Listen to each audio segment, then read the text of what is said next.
It's a skill, meaning you can build it. The quality of your life will be so low because you lack this communication skill. You just start getting angry. Use your words to say what you want. It's something that will determine the quality of your life. If you just keep getting upset because you cannot get your way, you cannot have your way, and you're not able to articulate it, you will not get so many things. Every time you feel bad about a situation, ask yourself if you can talk about it. And guess what? This also applies to parents. It's not just about the workplace. This can be any kind of relationship, family, romantic. Sometimes what you want from your kids is just one explanation away. Today, I want to touch on a topic that is quite important to me as a business owner. If you're a business owner, this might be important to you too. You might relate. And this also applies in relationships, especially romantic relationships. It's how people use emotions to manipulate you to do certain things. So if you're a business owner and you have employees or you have a team, most times you feel like their emotions, the emotions they show, are as a response to the things you do. As a business owner, most times you start feeling like maybe it's as a result of something you have done or some task you gave. But over time, over years, just for clarity, I've been in business for over 17 years. I've employed over 50 people, full-time, part-time, men, women, all across. So I know exactly what I'm talking about. I noticed that most times people use those emotions to get what they want from us. So you might have an employee who shows up looking sad. They are sad all day. You're asking what's going on, they're not responding, they just look sad and moody for a few days. These things are even unconscious. Most of them do it unconsciously, but they just do it because it has worked before, maybe with you or someone else, and they just think it will work again. Because when they put up those things, there's a certain reaction that they're expecting from you, and they eventually get it. And next time they put it up, they eventually get the reaction, and that cycle continues.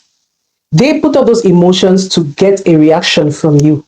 It is not your actions that prompt those reactions. Those are just intentional things people do, or sometimes it's not intentional, to manipulate us to get what they want. So what I learned over time is people demonstrate these things because they don't know how to use their words to get what they want. I had to identify it even in myself, and I've observed it with other people. Most times, that emotion comes up before a reaction. It's not even based on something you've done, especially in a work environment. Somebody instead starts putting up an attitude before people start struggling to solve the problem. It's not like something happened before the attitude follows, no.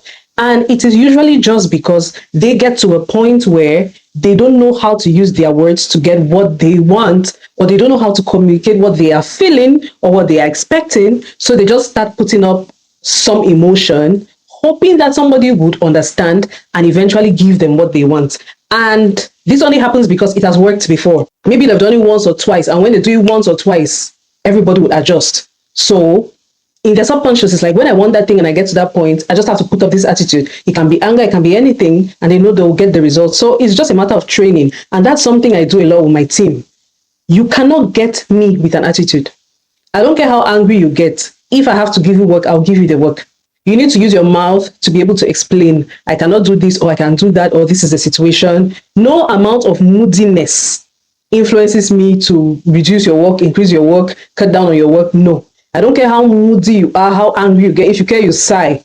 You will do the thing that you have to do. Except you use your mouth, you open your mouth, and you explain what you want. Then I'll consider giving it to you. Yeah, that's how it should work. But I also have to admit that with mastering my emotions, it was never automatic. The early days of my business, when I was hiring people, maybe like the first 5 years or so, maybe until recently even, most times I had to use anger to get what I wanted. That's when I started observing it, like this thing where I'm always angry with people when it gets to something really important at work. What's up? Then I realized that it's just, I get so angry and frustrated that I'm not able to articulate what I want. I'm not able to talk, so I have to express that anger. I just realized that the pressure gets to me when there's a lot of work, or there are a lot of demands, or someone is not getting what they have to do at work. That pressure makes me angry, and I have to express it somehow. And instead of using my words to just put you down and tell you like, okay, this is this, this is that, I just get angry. I start shouting. I still do that. I'm not saying I don't shout. I still do that. But the difference now is I'm so experienced to the point where I have words to put to every situation. I know how to talk you in or out of every situation. I know how to talk myself in or out of every situation. I know how to use my words to make sure that the job gets done. I will not just sit down and be angry. I don't care what your reaction is. I'm not just going to sit down and be angry, hoping that you pick up the cues or just be frowning around. No, if there's something to tell you, I'll tell you. And before, it was not a matter of avoidance or fear or whatever. It's just a skill that you develop. I just didn't have that skill in the beginning to really articulate. I didn't have that skill to know that, okay, if you say this, that, or if you go about it like this is what would happen. And that's what happens to many, many new founders or business owners. You just get to a point where you're like, you know what, let me just do the work myself. Oh, you're failing. Use your words, get what you want. The other person's reaction should not prompt your actions. No matter how that person reacts, it should not prompt your actions. If work has to be done, no matter how they react, the work should be done. If they have something important to say, let them say it. So what I want to actually do today is share 3 scenarios that I've observed in my own place of work. It applies to work relationships, personal relationships. You would want to listen attentively. These are 3 scenarios that I want to paint out so we can actually dig into this topic. The first is people who act tired, cranky, disturbed when their workload increases.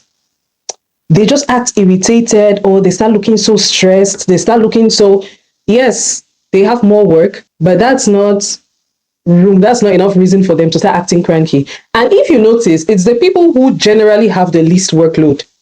You know, someone that you don't even expect to complain, because that's why I hired you now, to do this work. You don't even have enough work. Then I want to give you small work and you want to be frowning all over the place, acting stressed, sighing, looking so tired, acting sick, looking for paracetamol in the office. And they're acting this way because they know that people will start asking them. It's just an attention-seeking tactic. They know that people will start asking them what's happening, what's wrong, why are you not doing. Then somebody will eventually say, you know what, leave it, I beg, let me do the job. And if you are a leader, especially an inexperienced leader, you realize that you do this a lot. You tell someone to do something, they'll sigh, or they'll roll their eyes, or they'll do something, and you'll be like, leave it, let me do it myself. No, don't leave it. Do the thing. Go ahead and do it. It's just an attention-seeking tactic. And like I said, people don't really think to do these things. It's not like they have bad intentions, but they have done it so much, or they've done it to some other boss, and it worked. And they just know that, okay, if I do it here, it will work too. You have that one person in the office who always sighs when there is work. They act like you're about to kill them with work. You say, go and do this, and you'll be like, "Hi, God, what a difficult job." Don't let anybody get away with it. No, you do your job, because that is why you were hired in the first place. That's why you're an employee. That's why you're here, to do your job. So don't expect that you will just be acting funny and other people will help you do your work. No, it's not okay. As a boss, you need to be able to starve that emotion, starve that attention. Don't give them face, like they say in Pidgin. Ignore it, starve it. Give yourself like 1 or 2 months to starve the attention, and you'll see a big difference. They're just doing it because they know that you react, or someone else will pick up where they left off, or because the job is easy, someone else will just do it. Don't do that. Act like you're not seeing them. Act like whatever they're doing, nobody's seeing, nobody's watching. They will do their job. That's why you're paying them. That's why they're there. Why are they there if they cannot do their jobs? Why? What's up? Ignore them. That's the only solution. Because you'll find yourself doing everything, and it's going to ruin everything for you, because people will start getting upset. There'll be a whole lot of animosity. There'll be a whole lot of conflict, because nobody wants to keep doing another person's job. You will start annoying people. Eventually, the system will be broken. You will even realize that you are more burdened than you were before you employed that person, because you keep doing their job for them. So today you think you're just fixing something little, but you're building up a massive load for yourself that you will not even be able to carry eventually. So let them do their jobs. Just let them. Ignore them. Starve it, no matter how hard it is for you. If you're working with somebody, a partner, a colleague, a boss, whoever, an employee, and they keep acting like they are too stressed to do their job, and you are tempted to do the job for them, stop. Just stop. Let them do it, especially somebody that you're paying. Wonders. The second emotion that most people really use in office spaces, and I've experienced it a lot in my own place of work, is sadness.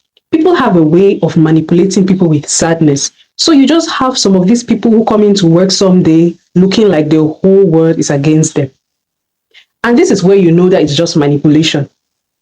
Like I said, sometimes they're even unconscious. It's just that they've done it before and it has worked. Either they are crying or they just look like sad, not angry, sad. And you keep asking, what's the problem? They're not saying anything. What's the problem? Everybody's like, where? Why are you crying? Stop crying. And even if they've explained the problem, they keep crying and they keep explaining it to different people. Once you start explaining your problem to many people, you don't have a problem. You're just seeking attention. Yes, because you explain to me, I give you a solution. You continue crying. You got explaining to Joyce, you give you a solution. Continue crying. You got explaining to Mabush, you give you a solution. Finally, what do you want? So they just look sad. They're just moody. All they want is attention. If they dig deep, all they're looking for is attention. Once somebody is not explaining to you what actually the problem is, don't give them that attention, because guess what? You're enabling them. In the moment you feel like you're trying to soothe them, you're trying to appease them, you're trying to make them feel better, but you can be there for 3 hours and they'll not look better, they'll not feel better. Wait for people to ask you for help. Don't always try to save the world. Just wait. If they need your help, they'll come to you and tell you what the problem is. Then you can provide solutions, or you can soothe them, or you can listen. Or if you have to ask, don't ask too many times. If I ask you one time, are you okay? And you say yes, and you're looking sad. Are you sure you're okay? You say yes, and you're looking sad. I beg, I'll leave you alone. No. I don't have that energy. Oh, God. I don't have that energy. I'll just leave you alone. When you think that you want to explain it maybe to me or somebody else, go ahead. But one thing I'm not going to do is sit there and force you to talk. And no, you can be there for 4 hours. Somebody will just waste your time and not say anything. They just want attention. And once more, it's just they're not able to articulate their needs. They're not able to use their words to clearly say, I need this, I need that, I need that. Let me use a relationship, for example. You are in a relationship with someone and maybe, or you're in a relationship with me. You're in a relationship with me and you haven't seen me in like maybe 4 or 5 days, 3 days, 1 week, and you're beginning to feel bad about it. Instead of sulking and not telling me what the problem is, why don't you just use your words and say, you know what? I haven't seen you in a while. Let's catch up. Or what's up? Or I don't like it when we don't see each other for 3 days. Or let's make things better. Let's work on our schedules. Or what's up with your calendar? What's happening? Like, use your words. Why are you mad? Why so mad? Use your words. In the case of women, they'll just cry or they'll just start acting up, ignoring you. Yes, women do that a lot. Instead of using your words to say, you know what, I miss you. I would like to see you. Or can we meet? Or when are we meeting? Or can we do something together? Or how about next week? Or it's been too long. I don't like it when we do this. You just start getting angry. Use your words to say what you want. And this particular point is something that will determine the quality of your life. If you just keep getting upset because you cannot get your way and you cannot have your way and you're not able to articulate it, you will not get so many things. The quality of your life will be so low because you lack this communication skill. It's a skill, meaning you can build it. Every time you feel bad about a situation, ask yourself if you can talk about it. Figure out what to say. Talk about it in the most respectful, in a calm manner, in a way that makes sense to you. Communicate what you are feeling. Don't act out what you're feeling. I'm not saying emotions are bad, but the way you act them out is very important because sometimes you're just one dialogue away from feeling better. Most times, actually, you're just one dialogue away from feeling better. So always try to communicate, articulate, make it a duty to build on that skill because it's a skill. And if you continue in this life, you would lose out on so many things because you don't want to open your mouth. You're angry with people who don't even have a problem with you. You're angry with people who don't even mean to offend you. You're just looking sad for nothing.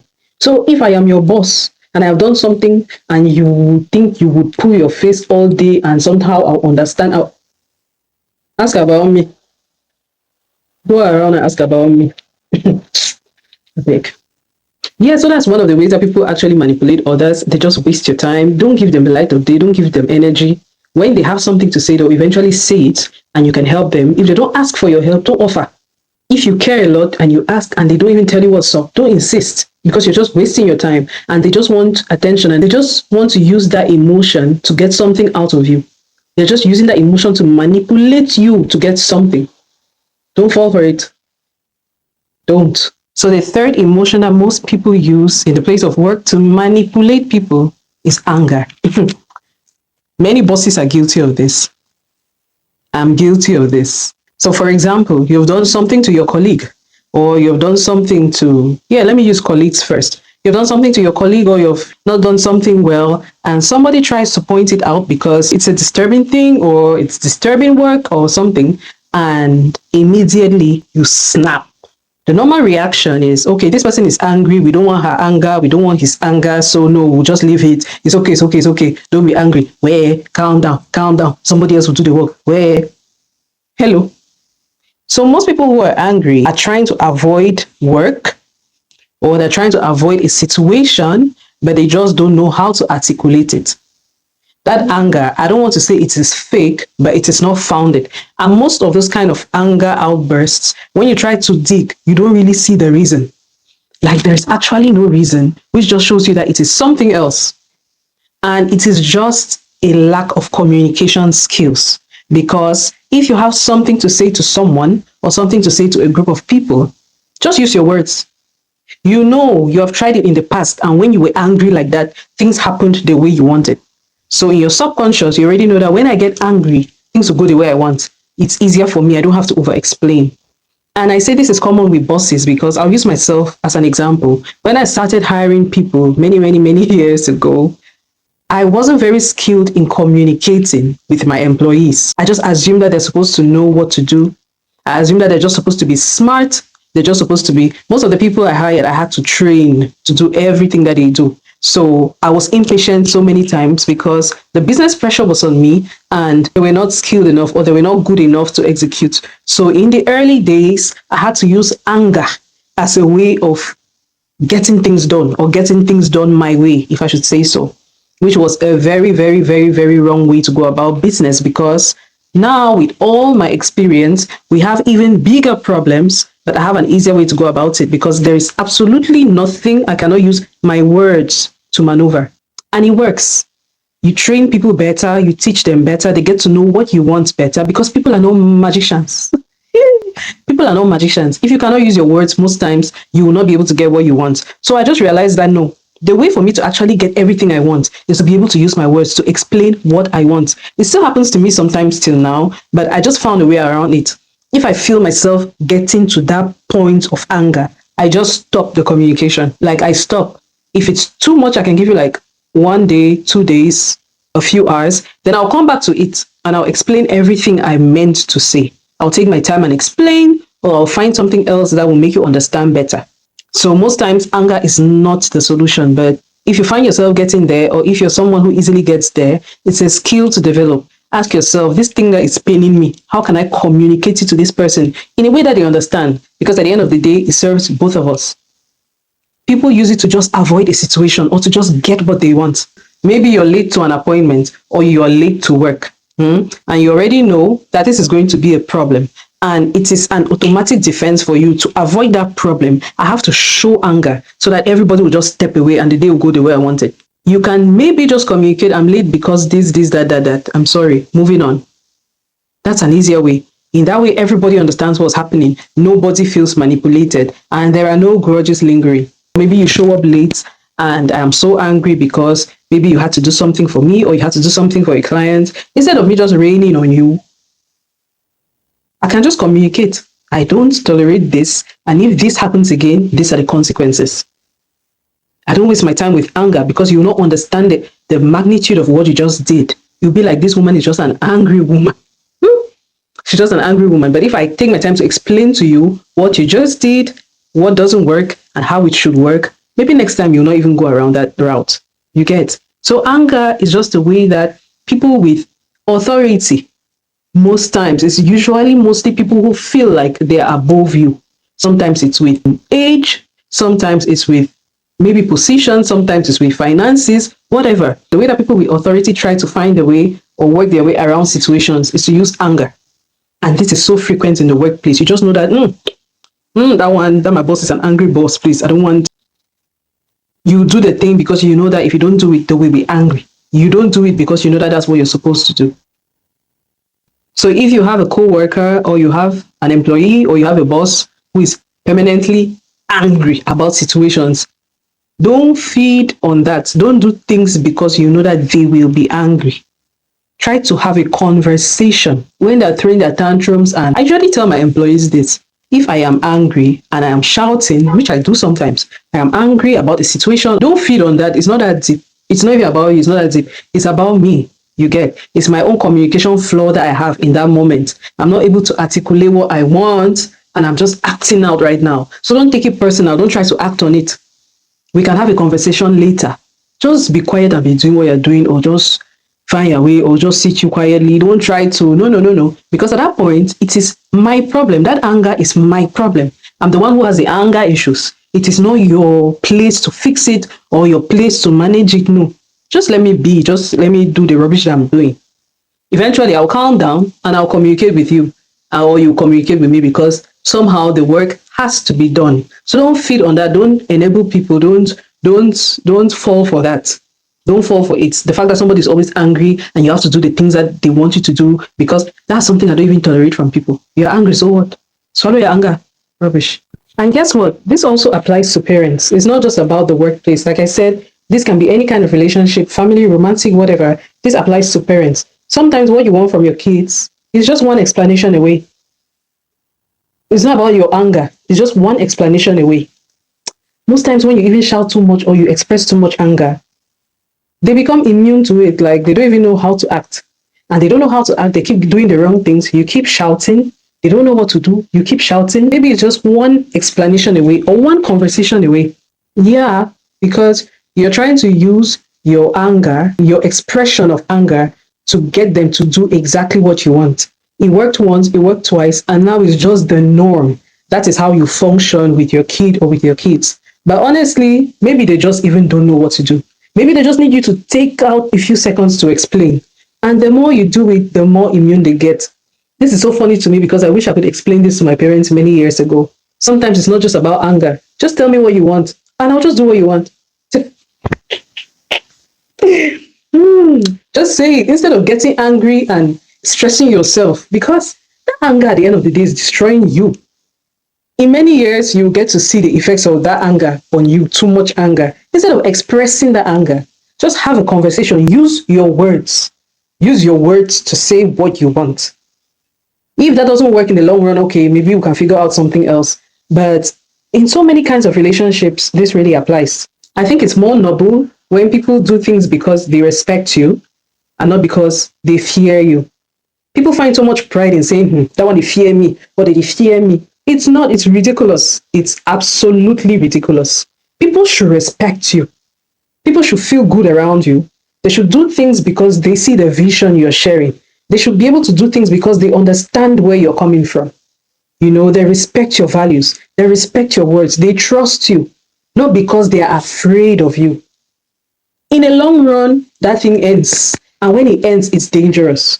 Yeah, it can never be good. So try to instead communicate properly, build that trust, build that respect, build that open door policy. When I say open door policy, let the information go back and forth. Let's understand each other so I can be able to do what you want or do what is expected of me. Don't use anger to just cover that up and confuse me even more.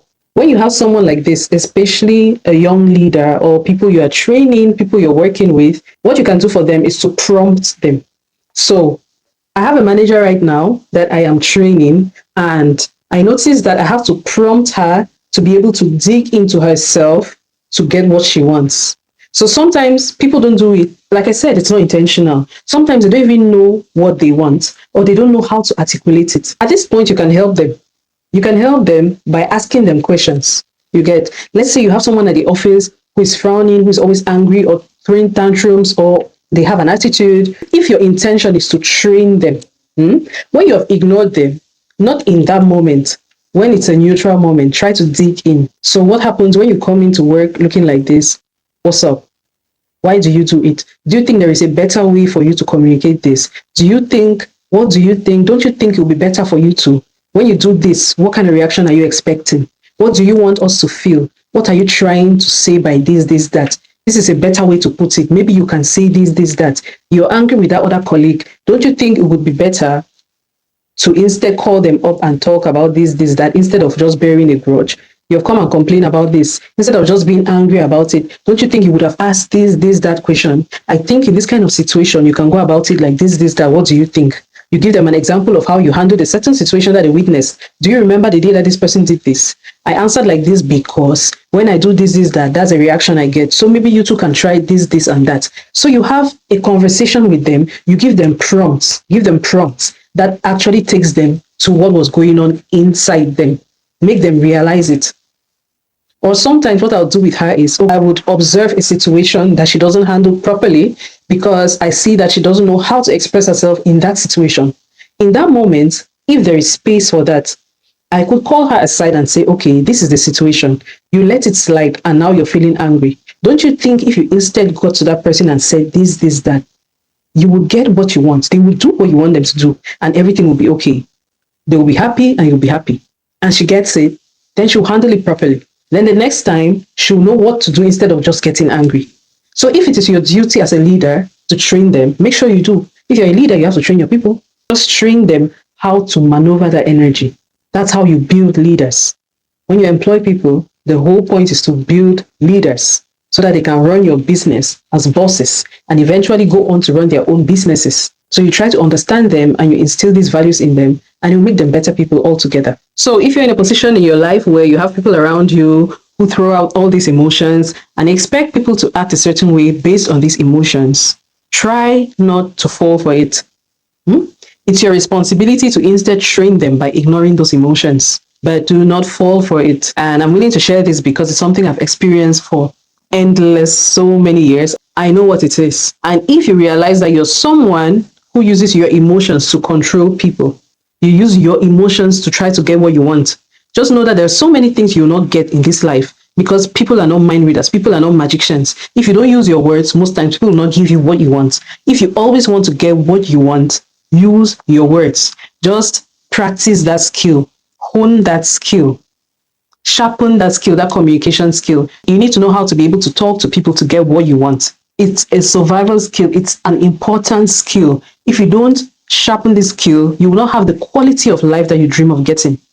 You should be able to talk to people. You don't have to get angry. You don't have to get feisty. You don't have to get irritated. You don't have to get sad. You don't have to cry. You don't have to, no, just use your words. Once you feel that thing building up in you, take a few seconds and ask yourself, how can I communicate this to get the best possible outcome for myself?